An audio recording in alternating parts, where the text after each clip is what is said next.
Olá, aqui é Rejane Esbriça, do canal Pense Magro Rejane Esbriça, e vamos ao nosso vídeo dessa semana.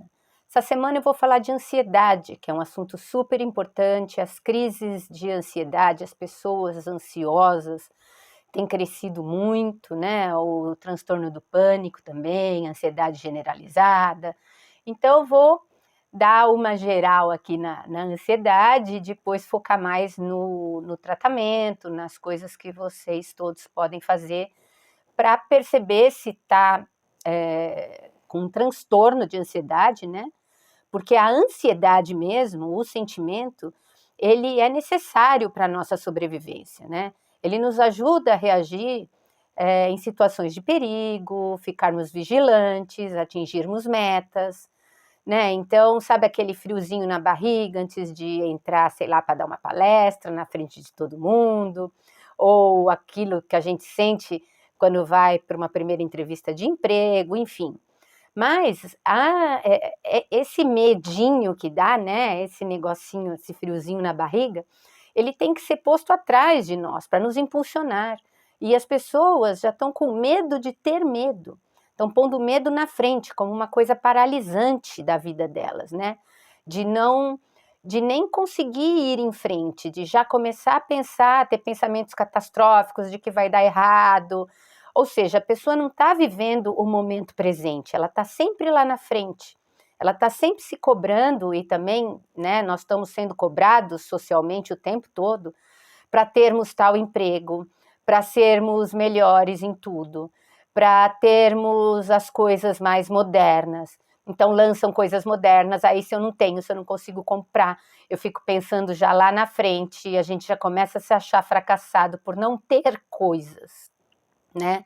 Não conseguir certas metas que muitas vezes nem são nossas, são sociais, são de grupos inteiros, né? São da sociedade, de que diz que para a gente ser bom, a gente tem que ter certas coisas, ou fazer certas coisas, ter um emprego tal, entrar na faculdade X, senão você não é bom, né? Então a gente está sempre lá na frente. Isso é a ansiedade, né? A gente deixar de viver sempre o momento presente, de pensar, de focar no que a gente quer fazer para nós mesmos, não para mostrar para os outros, né? Então, quando essa ansiedade toma conta da nossa mente de forma exagerada e começa a atrapalhar a gente nas atividades diárias, é que a gente tem que ver o que está acontecendo, que tem alguma coisa errada. Pois a gente pode estar mesmo diante de um quadro de transtorno de ansiedade. Porém, dentro desse quadro de transtorno de ansiedade, nós temos vários tipos, né? Porque tá complicado não ser ansioso hoje, porque a gente tá num mundo de muitas cobranças, muita informação o tempo todo, muitos chamados de que a gente tem que ser feliz o tempo todo, de que, né, essas coisas também das redes sociais, de todo mundo só posta felicidades, grandes viagens, grandes compras, grandes ajudas às pessoas. Quer dizer, nós estamos fazendo as coisas e pensando em coisas sempre fora de nós, sempre para mostrar para os outros, nunca voltados para dentro, nunca internos. A gente está muito fora do nosso foco, da nossa vida. Está tentando seguir modinhas, está tentando ter o que dizem que é legal ter, que uma pessoa legal tem tal coisa. E se a gente não consegue acompanhar, vai entrando num círculo vicioso de estresse junto com ansiedade, depois eu vou falar a diferença de tudo, e pode virar um transtorno mesmo mental, né? Que é o transtorno da ansiedade generalizada, né? Que esse transtorno de ansiedade generalizada, ele pode nos levar a problemas cardíacos, a hipertensão, né? Então, é uma coisa que começa na mente e vai passando para o físico, né? É somatizado. Então, esse transtorno de ansiedade generalizada, o TAG, é o mais comum deles, né? É o que 70% das pessoas têm. Então, os sintomas principais são assim, inquietação o tempo todo, sensação de estar sempre com os nervos à flor da pele, nunca tá tranquila, né? Um cansaço, fadiga exagerada, tudo cansa, falta de concentração, não conseguir se concentrar nas coisas que quer, nas coisas do dia. Muitas vezes passa o dia inteiro, parece que está com a cabeça cheia, que faz um monte de coisa e no final do dia, quando você vai ver, realmente as coisas mais importantes não foram feitas. Irritabilidade o tempo todo, né? Uma tensão muscular constante. Então, quando você para perceber, para respirar fundo, fazer um relaxamento, aí você percebe o quanto você está tenso. Dificuldade de adormecer, né? Então fica rolando na cama, como se diz, ou insônia, não consegue dormir, ou sentem sempre que o sono não é suficiente porque já acorda cansado, né? Então 70% dos casos, eles são associados à depressão, que pode ser levado também ao síndrome do pânico ou ao TOC, transtorno obsessivo compulsivo, que você tem compulsão por certos comportamentos ou certos pensamentos. Muitas vezes as compulsões são de pensamento. Um outro tipo de ansiedade é o mutismo seletivo, né? O mutismo é as pessoas que têm, em situações relacionadas ao relacionamento interpessoal, elas têm uma forte ansiedade, elas não conseguem conversar com as pessoas, não conseguem puxar conversa, né, em ambientes sociais, acadêmicas ou de trabalho. Então, atrapalha muito a pessoa em todos os âmbitos da vida dela, social e de trabalho, né? Então, essas pessoas têm muita dificuldade na fala, elas não conseguem começar uma conversa, quando começa a gaguejar, ou se sentem muito mal, então elas normalmente se fecham. Pessoas que quando estão com outras pessoas, travam, são mais fechadas, né? Tem o transtorno da ansiedade de separação, que é mais comum em crianças, mas existem também em adultos, né? É o medo excessivo da ansiedade em relação à separação por apego, podendo ser de uma pessoa, né, quando você perde um ente querido, animais, objetos e até lugares, como mudança de casa, por exemplo, né? E quando essa pessoa é separada, né, das figuras importantes de apego para ela, elas demonstram muita dificuldade de socializar, né? Apatia, tristeza, dificuldade de concentração também.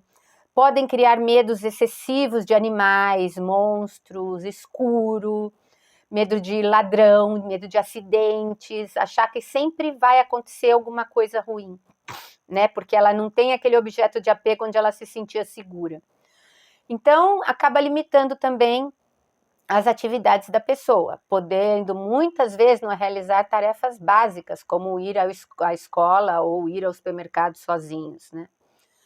Temos o transtorno do pânico também, né? E ele é caracterizado por episódios de pânico mesmo, recorrentes, surtos, né? Abruptos de medo, um desconforto imenso, e alcança um pico assim em minutos e costuma durar até 30 minutos. Na verdade, o pânico também é o medo de ter medo. Então, você já tem o medo imaginando o que vai acontecer. Lógico que tudo isso é uma coisa que dá em segundos, não é tão pensadinho assim que nem eu estou falando, né? Mas os sintomas comuns são taquicardia, sudorese. Às vezes a pessoa tem medo, toca o telefone, ela tem medo de atender e ser uma coisa ruim, uma notícia péssima. Então, é aquele medo que não tem porquê, mas ela sente e as sensações são físicas, então dá a impressão que a pessoa vai morrer. Muitas pessoas, quando tem episódios de pânico, a sensação que elas descrevem é a sensação de que acham que vão morrer, né? Elas sentem falta de ar, asfixia, dor no peito, náusea, tonturas, calafrios, formigamento, o medo de morrer mesmo ou de enlouquecer, parece que vai sair fora de órbita, né? Vai sair da mente racional dela. E realmente ela está fora da mente racional dela, né? Então, o que se pode fazer quando se tem uma crise de pânico? Primeiro, para tentar sair da crise, sair do local onde você está, né? Você está na sala, vai para o quarto. Se está fora de casa, evita, vai para um outro lugar. né? Sair daquele ambiente onde a crise começou é importante, né? Sair daquele ambiente. Sentar, se tiver em pé, respirar fundo, né? Ir se acalmando pela respiração, tem que ter essa clareza. Tentar controlar os pensamentos, tipo, não vai acontecer nada, eu tô bem, tipo, racionalizar, né? Não, eu tô no meu quarto, então eu tô segura, ou eu tô na minha casa, ou eu tô num ambiente que é seguro para mim, né? Tentar inverter aqueles pensamentos de que tudo de ruim vai acontecer, né? Então, tentar controlar os pensamentos, racionalizando eles, né? Fechar os olhos também ajuda muito, você fechar o olho para que você foque na crise, né? Não fique focada fora de você, que volte para dentro de você, né? E temos fobias específicas também, né? Que são medos específicos, tipo de entrar em elevador, de barata, de rato, medo de altura, medos específicos, assim, né? Que a pessoa diz que tem medo daquilo, né? Então não são de todos os animais, tem medo de barata, né? Não são de qualquer lugar, é de entrar em elevador, acha que o elevador vai cair, vem os pensamentos assim, avião, é muito comum também, né? As pessoas terem medo de avião, de voar. Então, a diferença do medo comum é essa resposta exagerada do organismo, né? Essa resposta que a pessoa, se ela sabe que tem essa fobia, né? Ela mesmo acha um absurdo, né? Ela mesma acha que é um absurdo, ela tá, sei lá, no caso do medo da barata, da fobia, né? Não medo, fobia da barata. De que ela é muito maior que a barata e de que ela, teoricamente, daria conta de matar, de fazer alguma coisa, mas a resposta do organismo é tão forte que ela não consegue fazer nada, né? Tem a fobia social, então medo, ansiedade exagerado de ser exposto à avaliação das outras pessoas, né? Situações sociais, das pessoas olharem, forem criticar, né? E assistir, às vezes nem estão criticando, né? Então, de darem sua opinião, de medo de ser exposto mesmo, né? As pessoas se sentem constrangidas simplesmente por estarem sendo observadas em atividades comuns, às vezes de comer, beber, então não come na frente de ninguém, não bebe nada na frente de ninguém, escrever, não mostra para ninguém aquilo que escreveu, fica tudo... Tem medo... É uma fobia social, medo de ser exposto aos outros, né? Nunca acha que o que faz é suficiente, né? Isso também é muito de baixa estima, né? Também temos a agorafobia, que é um episódio provocado por um gatilho específico, né? Medo de espaços em geral. A insegurança é desproporcional realmente ao perigo que poderia ocorrer. Então, um lugar muito cheio de pessoas, por exemplo, de difícil acesso para saída, então elas sentem medo de serem atacadas ou de pegar fogo e elas não conseguirem sair. Isso tudo já vem na mente, elas nem entram no lugar, porque já acha que pode ocorrer alguma desgraça e que ela vai morrer lá dentro, né? Que não vão conseguir socorrer, que não vão conseguir sair do local, né? Então elas passam a evitar lugares ou não irem sozinhos a certos lugares que elas acreditam que possa ser perigoso, né? Um túnel comprido, por exemplo, tem gente que não passa em túnel, né? Porque é fechado, só tem a abertura na frente e atrás, então não tem outras saídas, né? E também temos os transtornos de ansiedade induzidos pelo uso de substâncias, né? Então, isso ocorre como o uso de drogas, por exemplo, excesso de cafeína, excesso de álcool, medicamentos como anfetaminas, né? Também podem trazer transtornos de ansiedade. Tem também o transtorno de ansiedade devido à condição médica, então a pessoa descobre que tem uma doença e passa a ter ataques de pânico, medo de morrer, entra em crise porque descobriu que tem uma doença e já começa a ter os sintomas exagerados logo que fica sabendo dessa doença, né? Tem as fobias especificadas e as não especificadas, né? Que apesar do sofrimento, a pessoa não entra, não sabe o porquê que ela está sentindo as coisas, ela não tem um medo específico, né? É a não especificada. Então você sente, né? Mas não consegue saber por quê, né? Não sei por que eu tô com taquicardia, ou por que eu tenho medo de sair, eu não sei de onde vem isso, né? Temos o estresse, né, que pode levar à ansiedade generalizada, pode levar à depressão. Então, o estresse é um mecanismo fisiológico mesmo de adaptação. Ele também ocorre diante de situações novas, né, ou ameaçadoras, né, que você não sabe o que fazer, não sabe como resolver. Então, são um conjunto de respostas físicas e mentais que temos diante de estímulos externos que nos tiram do nosso estado de equilíbrio. Né, o desemprego, a morte de um parente, as pressões no trabalho, os prazos apertados para trabalho, para certas coisas, o trânsito caótico, a sobrecarga de informações que nós temos o tempo todo, o dia inteiro, falta de sono, né, a comida influi muito, depois eu vou falar mais especificamente da alimentação em relação à ansiedade e ao estresse, né? Falta de sono, como eu falei, mesmo as novidades positivas, né? Coisas boas que você está esperando acontecer, o nascimento de um filho, pode ser muito causadoras de fontes de estresse, né? De não saber lidar com as situações, né? Porque estresse e ansiedade a gente vai ter, sempre vai ter todo dia. Então, nós temos que aprender a lidar com esses sentimentos, né? E não ter esses sentimentos é impossível. Mas não precisa chegar a ser doença. Tem que ser no equilíbrio normal, que nos ajuda até a prestar atenção em certas coisas na vida e tomar cuidados, né?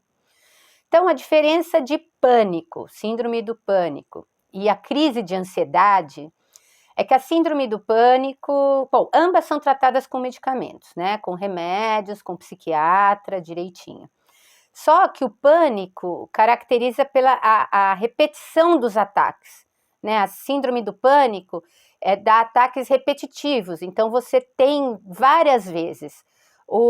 A ansiedade generalizada, a crise de ansiedade, não, e normalmente ela tem alguma ligação com alguma coisa que você passou no dia, tudo. O pânico, você pode estar dormindo, 3 horas da manhã você tem a crise, acorda com a crise. Com falta de ar, com taquicardia, achando que vai morrer, com medo. Então, não é ligada a nenhum fato específico, né? A crise de ansiedade já é ligada a um fato. Então, você está esperando muito uma coisa no dia, ou tem uma notícia muito ruim, ou tá, né, que pode desencadear a crise em você.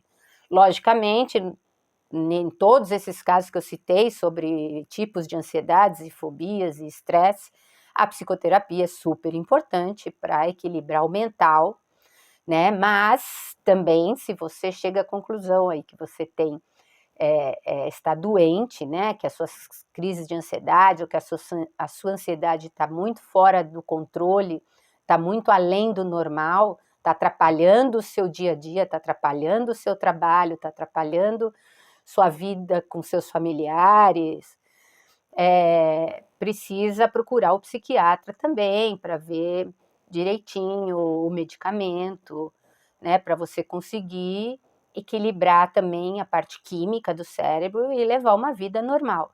E aí, com a psicoterapia junto, uma coisa vai ajudando a outra, né?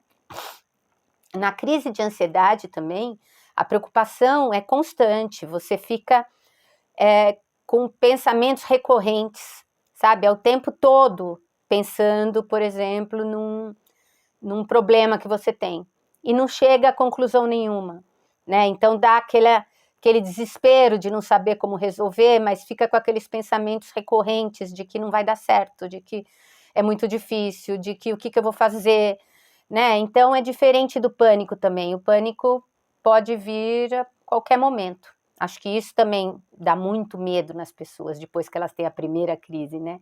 De que aquela sensação de morte, aquela sensação ruim pode voltar a qualquer momento, sem ela ter esse controle, né? Então, isso também é muito ruim para a pessoa. Agora, a diferença entre ansiedade e nervosismo, né? Nervosismo. Então, eu posso ficar nervoso em algumas situações, sei lá, a birra de um filho, com alguma coisa no trabalho, me perguntar se vale a pena tudo isso que eu estou fazendo para passar esse nervoso todo. Mas o nervosismo acaba quando o problema é resolvido. Sei lá, seu filho fez birra, você ficou nervosa. Aí parou a birra, você conseguiu controlar a situação, pronto, você volta ao seu normal, você não fica o tempo todo. Na ansiedade, você continua com aqueles pensamentos, continua sentindo mal-estar, continua, né, não tem nada específico. Então, ficar nervoso é normal, porque estamos vivos e as coisas acontecem, e as diversidades na vida acontecem. Mas assim que o problema é resolvido, se for só nervosismo, não se preocupe, você não está doente, você é normal. É difícil hoje falar que alguém é normal, né? Então, e nós estamos mesmo na era da ansiedade, né? Porque tudo que a gente tem nunca é suficiente. As informações chegam a todo tempo, as coisas evoluem o tempo todo e a gente já quer uma coisa melhor. Então, você acabou de comprar um celular que tem funções X, Y, Z, aí passa 2 meses, já sai um celular melhor que aquele seu, que você já achava que era o máximo. E a pessoa já fica ansiosa querendo ter o próximo, né? Não é mais que nem antigamente, que nossos pais, sei lá, ou avós, quando casavam, ganhavam uma geladeira e era a geladeira para a vida toda, né? Agora não, saiu uma geladeira que fala comigo, ou que, né, que eu peço as coisas de longe e ela gela do jeito que eu quero, né? Tem funções e funções e a pessoa também fica estressada de não poder ter, quer dizer, ansiosa, né? A gente está sempre, a ansiedade é você estar sempre vivendo à frente. Então você não está no seu foco, que nem eu falei no comecinho. Você não está em você. Então, você está fazendo agora, sei lá, uma coisa muito simples. Você está assistindo um filme. Você está assistindo o filme, mas sua cabeça também está no que você tem que fazer amanhã. E o que aconteceu hoje de manhã, que você ainda não resolveu, então você ainda continua pensando naquilo. E você...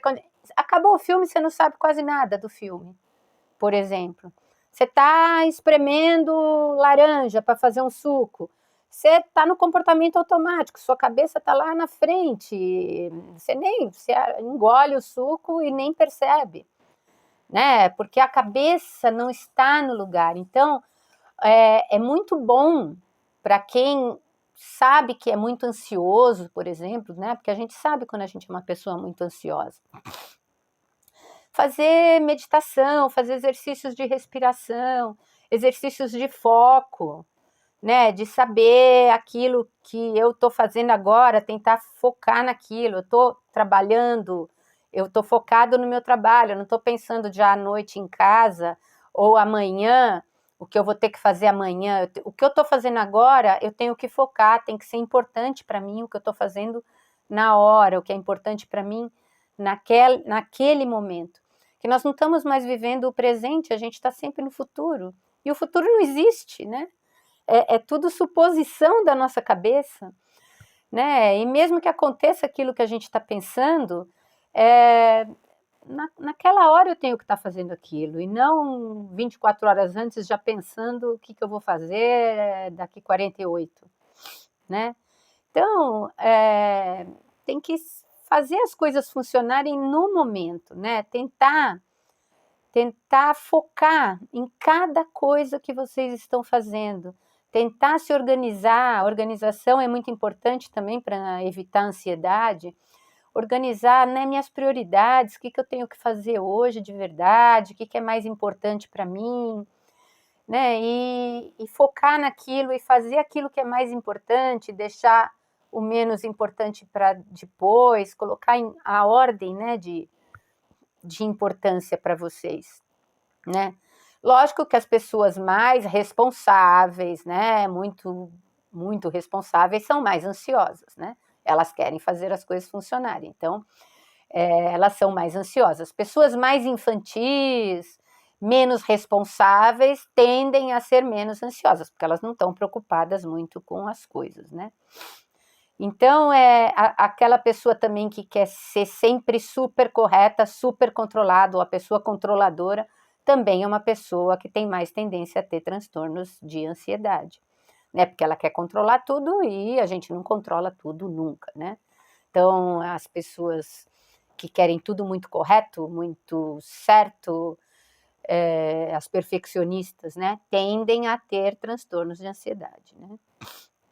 Então, tenta ficar atenta, óbvio, uma certa dose de ansiedade é boa, faz a gente ficar cuidadoso, faz a gente se prevenir de certas coisas, de certos acidentes, de certas pessoas, mas se você fica ansioso demais no sentido patológico, aí já estraga a sua vida também, né? Então nós temos que tentar equilibrar essas áreas, né, da nossa vida, trabalho, amor, filho, cachorro, férias, pessoas, amizades, né, lazer. Nós temos que tentar equilibrar essas áreas, né, que nós somos cobrados o tempo todo como pais, como profissionais, como donos de casa, como esposa, como marido, como é uma cobrança o tempo inteiro, e muitas vezes a cobrança nem vem de fora, vem de nós mesmos, né? Depende da infância que a gente teve, das ideias que ficaram, então do que eu via que era ser uma boa mãe, pelo que a minha mãe fazia, né? Então tem muito a ver também com as nossas crenças internas, né? Do que é ser uma pessoa boa, do que é ter sucesso, do que é ser um bom ser humano, né? Dos nossos valores também.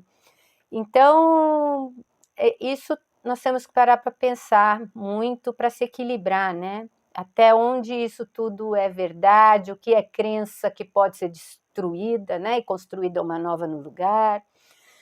Também nós temos o problema de que a gente acha, né? Isso é no inconsciente, óbvio, de que a produtividade de alguém, a eficácia de alguém é uma pessoa estressada, é uma pessoa que está fazendo 1000 coisas, uma pessoa que não tem tempo para nada. Ah, esse é bom porque o cara é super atolado de trabalho, essa mulher não para um minuto, e não tem nada a ver você ser a eficácia com o estresse, né? De ser uma pessoa estressada é uma pessoa eficaz, né? É uma pessoa que tem uma produtividade alta, muito pelo contrário, o estresse não deixa uma boa produtividade, né? O estresse atrapalha a boa produtividade. Então, uma pessoa mais organizada, que faz uma coisa de cada vez, que não tem aquela loucura no escritório, de um monte de coisa em cima da mesa, de bagunça, de papelada, é uma pessoa muito mais eficiente, muito mais eficaz, porque ela realmente se dedica ao que ela está fazendo naquele momento. Então, ela é muito mais eficaz. Temos que tirar essa ideia de eficácia ligada a estresse, né? A busca de reconhecimento também, busca de aprovação dos outros o tempo todo, que isso também tem muito hoje em dia, né? Tanto que as pessoas só postam coisas adoráveis, né?